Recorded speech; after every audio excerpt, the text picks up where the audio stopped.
Oke, teman-teman, hari ini kami bersama tim Kampung Dongeng Indonesia mau mendongeng.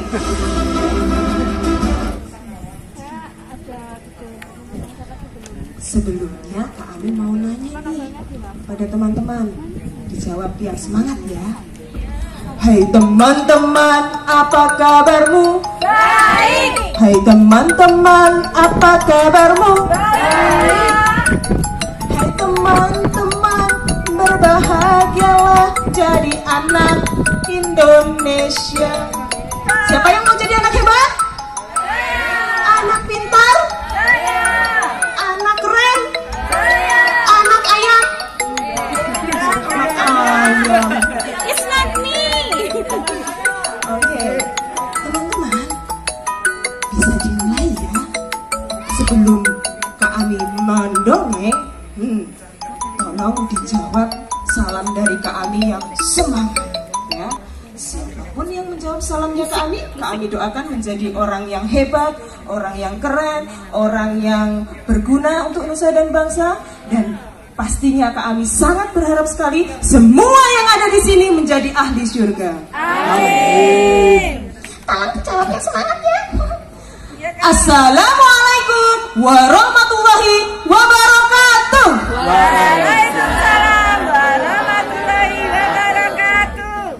Ya. Pada tahun 1901, tepatnya tanggal 6 Juni, di pagi hari yang cerah, terdengar suara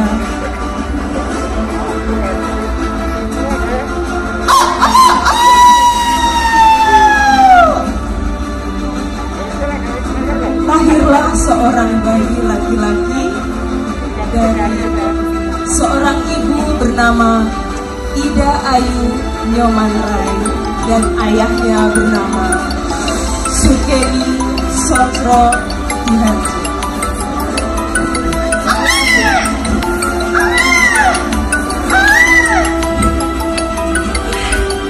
Alhamdulillah, anakku tampan sekali. Bapak, anak kita beri nama siapa ya Pak ya? Anak kita akan aku beri nama Kusno Sosro Diharjo. Semoga anak kita menjadi anak yang berguna ya Pak. Tentu saja Bu, karena aku sangat berharap sekali anakku Kusno kelak akan membawa perubahan di negeri ini menjadi lebih baik. Amin Pak. Semoga doa kita terkabulkan ya Pak ya.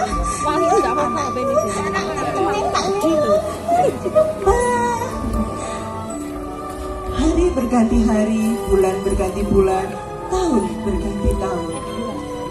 Kusno bayi pun mulai tumbuh menjadi anak yang lucu, sehat, ceria, dan juga pintar. Kusno kecil tinggal bersama kakeknya di Tulung Agung. Kakek, iya Kusno. Aku mau berangkat sekolah dulu ya Kak ya. Aku berangkat sekolah Kak. Iya Nak. Salim dulu Kak. Assalamualaikum Kakek. Waalaikumsalam. Sekolah sing pinter ya Nek ya. Hati-hati deh. Di sekolah Kusno memang terlihat sangat luar biasa dibandingkan dengan teman-temannya. Kusno adalah anak yang rajin, anak yang soleh dan juga suka berbagi. Tapi Kusno tidak lama sekolah di Tulung Agung karena Kusno harus mengikuti orang tuanya ke Mojokerto.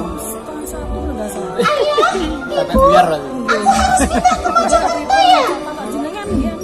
Betul Nak, kau akan sekolah di sana, di sekolah tempat Bapak mengajar di sana. Baiklah ya. Kusno pun bersekolah di Mojokerto. Akan tetapi di Mojokerto. Wis Mas ini sakit-sakit.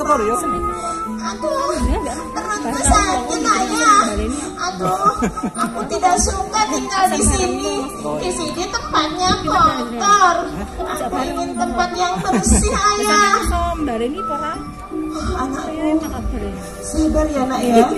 Memang uang ayah tidak cukup untuk kita tinggal di tempat yang lebih baik.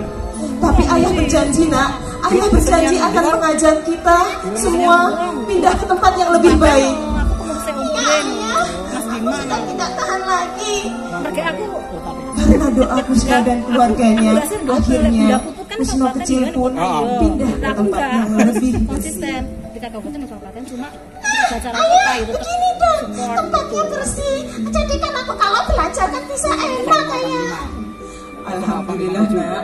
Nak, sekarang kau sudah mulai lulus. Sekarang lanjut sekolahmu ke Surabaya ya.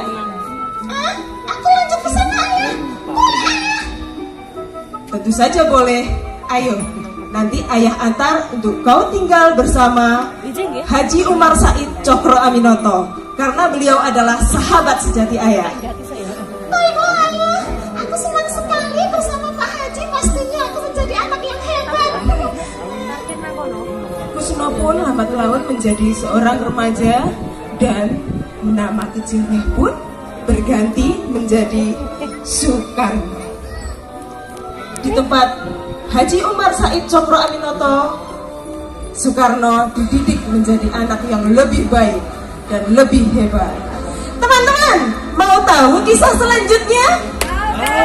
Pasti lebih seru loh, lebih keren loh. Oke, siap ya? Kisah selanjutnya akan dibawakan oleh sahabat Kak Ami. Dia adalah Kak Nu. Selamat datang Kak Nu.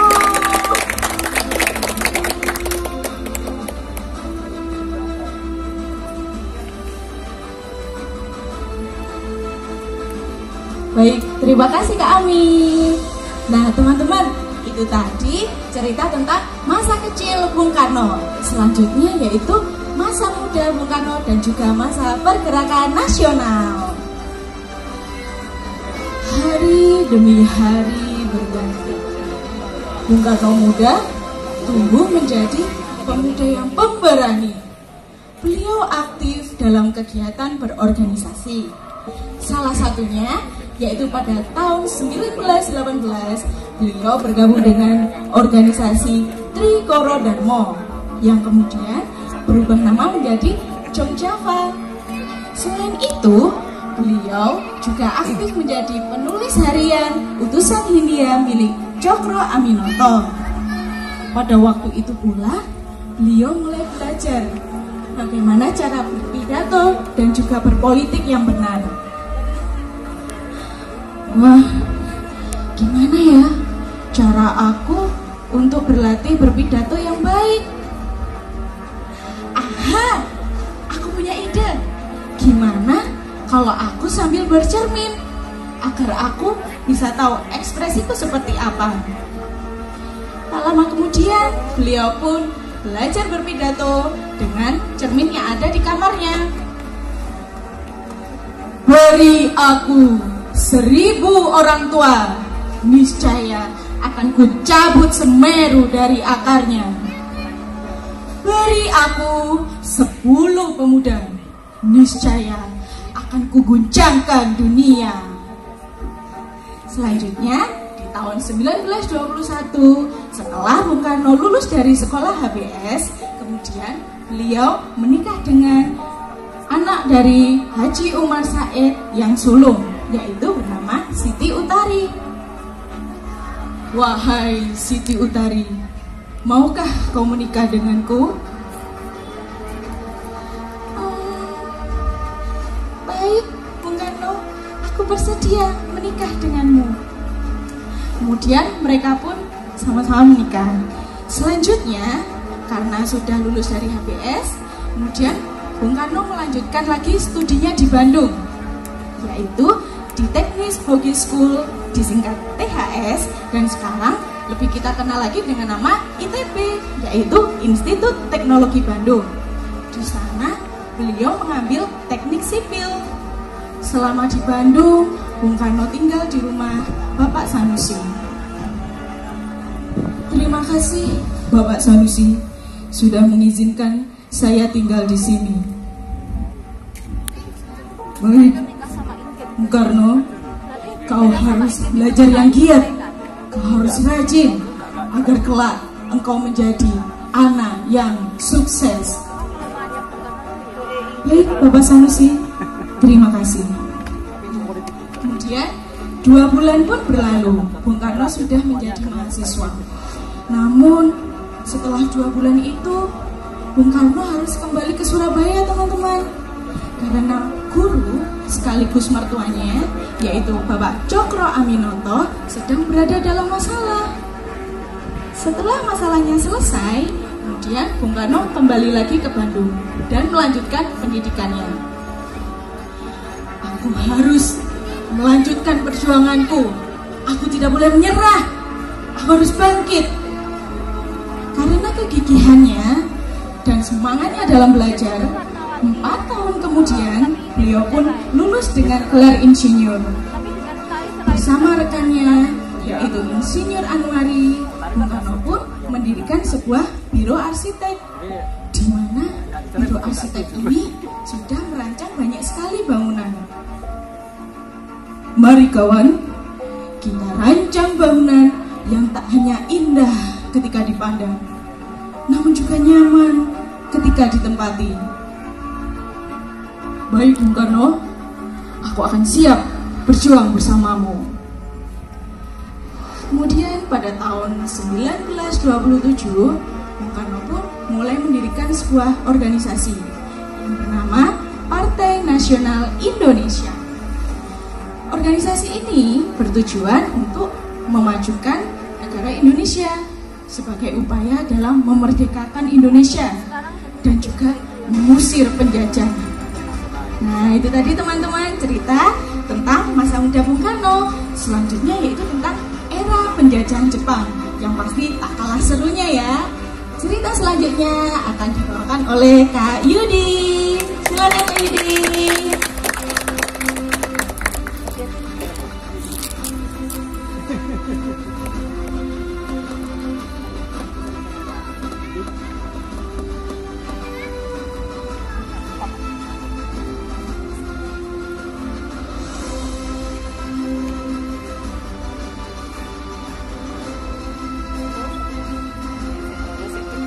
Terima kasih, Kanu.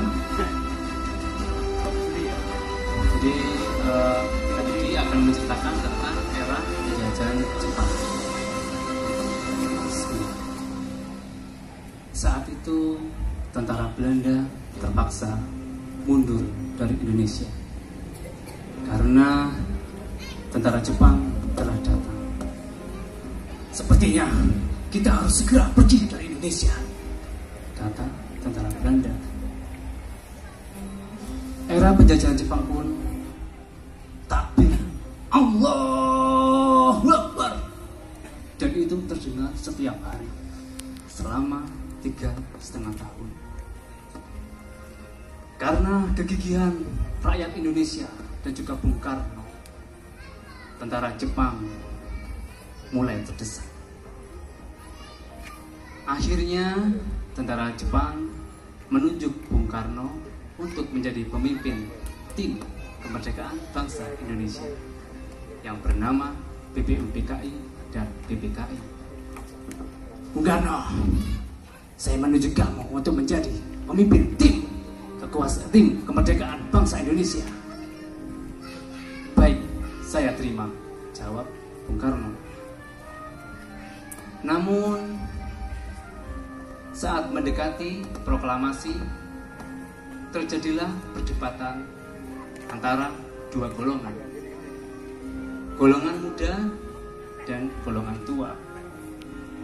Indonesia harus secara matang mempersiapkan kemerdekaannya, kata golongan tua. Tidak, Indonesia harus segera memproklamasikan kemerdekaannya, jawab golongan muda. Karena perdebatan inilah golongan muda berinisiatif untuk menculik Bung Karno dan Bung Hatta pada tanggal 16 Agustus 1945 di bawah ke Rengas Dengklok, dengan tujuan agar proklamasi segera dilaksanakan. Ahmad Soebardjo menjemput Bung Karno dan Bung Hatta ke rumahnya. Mau dibawa kemana aku ini Soebardjo? Kata Bung Karno. Maaf Bung Karno, ikut saja dengan saya, jawab Soebardjo. Keesokan harinya pada tanggal 17 Agustus 1945, Bung Karno dan Bung Hatta memproklamasikan kemerdekaan bangsa Indonesia.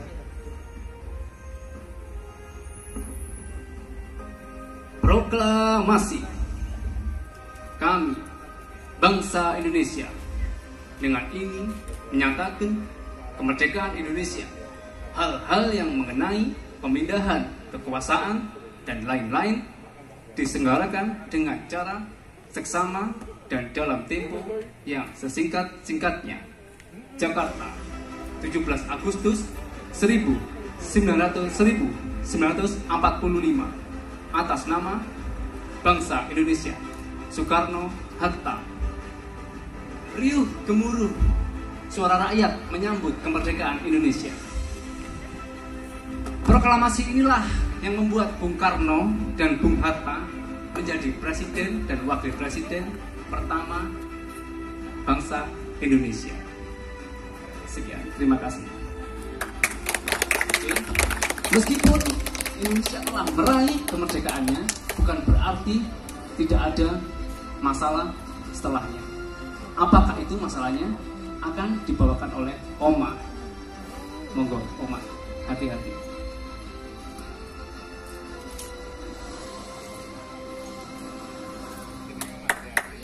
Terima kasih Kak Yudi. Ya, begitulah perjalanan Bung Karno dalam memimpin negara.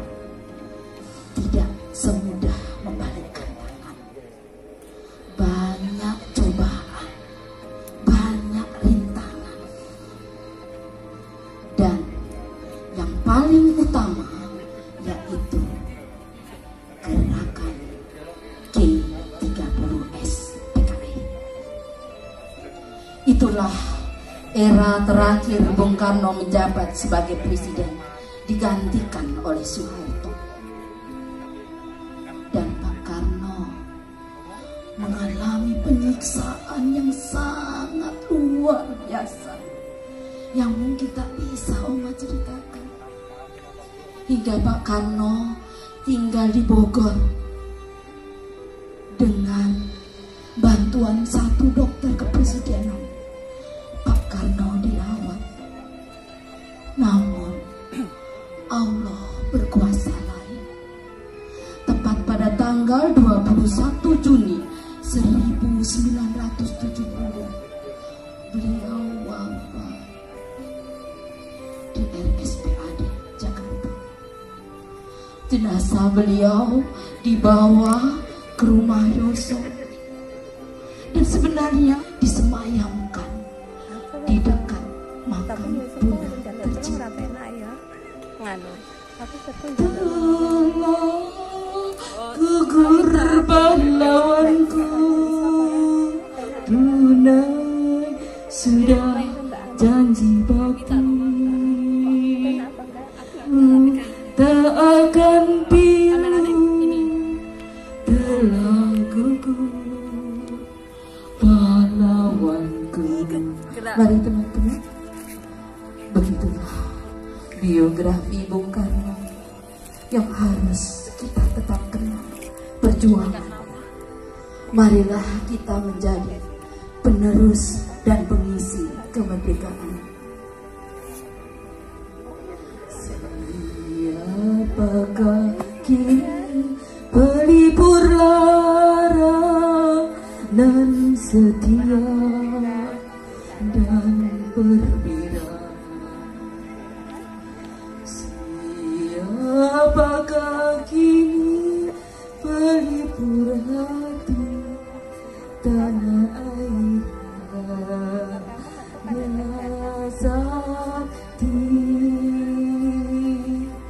berikan aku 1000 orang tua, niscaya akan kucabut Semeru dari akarnya. Berikan aku 1 pemuda, niscaya akan kuguncangkan dunia. Bangsa yang besar adalah bangsa yang menghormati jasa pahlawannya. Perjuanganku lebih mudah karena mengusir penjajah. Tapi perjuanganmu akan lebih sulit karena melawan bangsamu sendiri. Di mana hebat Indonesia? Loh, kok diam semua? Di mana hebat Indonesia? Di sini. Oh, di sini. Oh, ini di sini ya. Iya. Begitu ya, adik-adik, cerita tentang apa, Dok? Cerita tentang pahlawan tuh. Iya, kamu mau jadi pahlawan, Dok? Iya, Oma, pastinya. Iya, teman-teman tahu nggak untuk menjadi pahlawan harus bagaimana? Kak Yudi tahu pasti. Harus rajin ibadah. Oh, betul. Jadi Kak Nuh harus rajin ibadah. Habis itu apa Kak Nuh? Harus rajin belajar. Oh, bagus. Aku tahu, Oma, aku tahu. Apa? Harus makan sendiri. Oh, iya, itu salah satu harus makan sendiri. Karena jadi anak Indonesia harus mandiri. Iya, seperti aku ya kan, Kak Ani. Iya. Apalagi? Banyak, Oma, rajin belajar, rajin mengaji, bersedekah, banyak pokoknya sing apik-apik pokoknya. Iya, teman-teman dengerin ya, Oma mau tanya nih sama Ado. Do. Dian, Oma, Dian. Oma mau tanya. Iya, Oma ada apa? Kamu sama Bapak Ibu guru hormat tidak? Setiap pagi aku hormat.